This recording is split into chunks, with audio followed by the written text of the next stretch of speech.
Welcome to the first episode of GCSE Success, and for this episode I'd like to talk about Sonnet 29, of course by Elizabeth Barrett Browning. This of course is one of the poems featured in the AQA anthology Love and Relationships, which may or may not be the anthology that you're studying. The reason I'd like to start with this poem is it's quite an incredibly dense poem. It was written around about 1846. The object of her desire, of course, her love, was Robert Browning. It was published in 1850 as Sonnets from the Portuguese.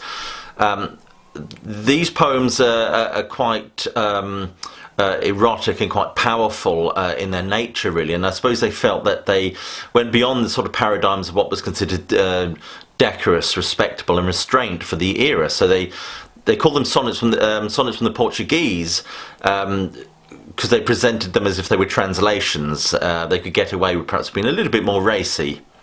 Remember, there are some marks to be obtained for a little bit of contextual framing, as I call it, but not too much. Remember, the majority of your marks are going to be from commenting on language, form and structure, and even more marks on how language, form and structure somehow bleed into or inform the overall meaning of the poem.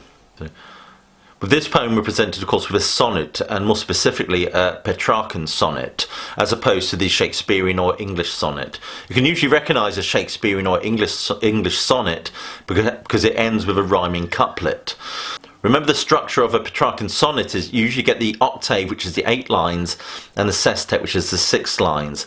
Usually we get a problem or dilemma which presents itself within the 8 lines, the octave, and then the sestet, we get the solution to the problem. It's usually called the volta or the turn, where the solution sort of comes to mind. What I like about this poem is this poem for me kind of represents a kind of a reckless abandonment of the sort of tenets of restraint and silence that we associate with the Victorian age. And we begin with the line, "I think of thee," which is a direct address, of course, the thee being the object of her love, Robert Browning. The exclamation mark as well, we have the exclamation mark which emphasises the pleasure that she derives from thinking of him. "My thoughts do twine and bud." Remember, this is written in iambic pentameter, rising and falling pattern. And it's got that traditional sort of Petrarchan sonnet rhyme scheme.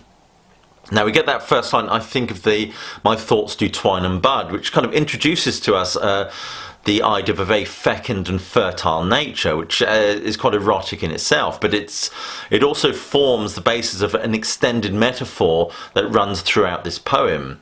And the natural imagery is quite effective in a way. It's kind of juxtaposed in a way with the very idea of form, restraint and order, and the adjective wild, I think, emphasises the sort of very wild and passionate and untamed natural imagery which is contained within this poem. So we get those first few lines, "I think of thee, my thoughts do twine and bud about thee, as wild vines about a tree put out broad leaves." Those broad leaves, the adjective broad in itself, kind of represents the consuming nature of her thoughts, I think. "And soon there is nothing to see." And this is the problem contained within the octave, that her thoughts supersede the reality of him. They supersede his actual presence. They replace she's worried that they're going to become a substitute for him.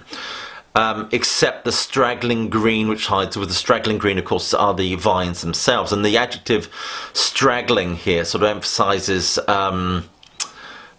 weak and inferior when compared to the sturdiness and strength of the tree. We get the line, "Yet, oh my palm tree." Now, palm tree has an exotic, introduces kind of an exotic element to the poem. It's very Keatsian, in fact. And also you've got to remember it's loaded with symbolism. The palm, of course, for the Romans was a symbol of victory and triumph, and it's also loaded with a kind of a religious symbolism as well. The palm, or we have Palm Sunday, of course, the palm leaves were thrown down to welcome Jesus into Jerusalem. This would fit in very much with the sort of form and structure of the sonnet or the Petrarchan sonnet, especially in terms of tone. The early sonneteers, remember, would confess a kind of divine and sacred love for their subject, which would border upon worship, which is kind of relevant here in the sort of the terms and tone she's using to describe Robert Browning. So we get that line, yet, O my palm tree, be it understood, I will not have my thoughts instead of thee, who art dearer, better. And then we get the volta, really, which is the turn, the change, the solution, emphasised with the exclamation mark here. Rather instantly renew thy presence as a strong tree should. She identifies that the actual realisation and presence of him is going to supplant and replace her thoughts.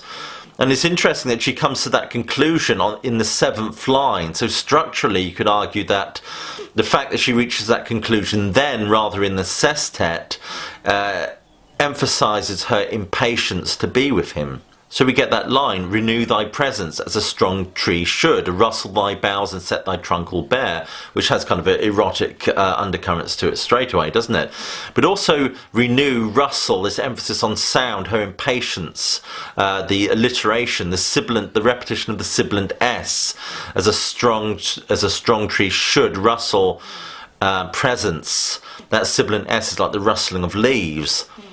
And combined with the very plosive sounds, the b and the p sounds, it emphasises her ardour, patience and passion, if you like, her desire to see him or be with him. And then we get the line, and let these bands of greenery which ensphere thee drop heavily down. That wonderful enjambment as well, that ensphere thee drop heavily down. It's like the vines that wrap around, very much like the line does with the enjambment, drop heavily down. And the adverb itself has a kind of a weight of sort of being released or being freed or liberated. Burst, shattered, everywhere, that exclamation mark. You get that onomatopoeic presence of these words. It's kind of like a celebration that her thoughts are being replaced with the actual reality of him, his presence. Because in this deep joy to see and hear thee and breathe within thy shadow a new air, this idea of being reborn almost, it has all this very religious symbolism to it. I do not think of thee, I am too near thee. So his presence has finally replaced her thoughts and meanderings with a sense of calm and fulfillment. Remember also to comment on your own thoughts and feelings, what feelings are being expressed in this poem. Longing, intensity, celebration. Remember also, if you get an unseen poem that has themes like fulfillment, nature, longing and desire, this would be an ideal poem to juxtapose it with, compare it with, or contrast it with, if you like. Remember, when you're comparing the poems, please do not write a block of text about one poem then a block of text about the other. This will not get you good marks. The clever marks are to be made in, for example, you'll write your first paragraph on, say, imagery. You might say, whereas the first poem uses very natural, wild imagery to emphasise a kind of wild and abandoned nature of her love, poem B uses imagery in a very different way. For example, and then you would use quotes to back up your example, and then you would develop that. You would develop that point with a little bit more commentary from yourself. But constantly use this sort of seesawing, comparing and contrasting the two poems, using quotes to back up the points you make. Short quotes, don't memorise huge lengthy quotes, and then back it up with some detailed analysis. Remember to focus on language, form and structure. Anyway, you've been watching an episode of GCSE Success. Thank you for watching. Please click like and subscribe. Please share this video if you know anyone who would benefit from watching it. But more importantly, please do keep studying.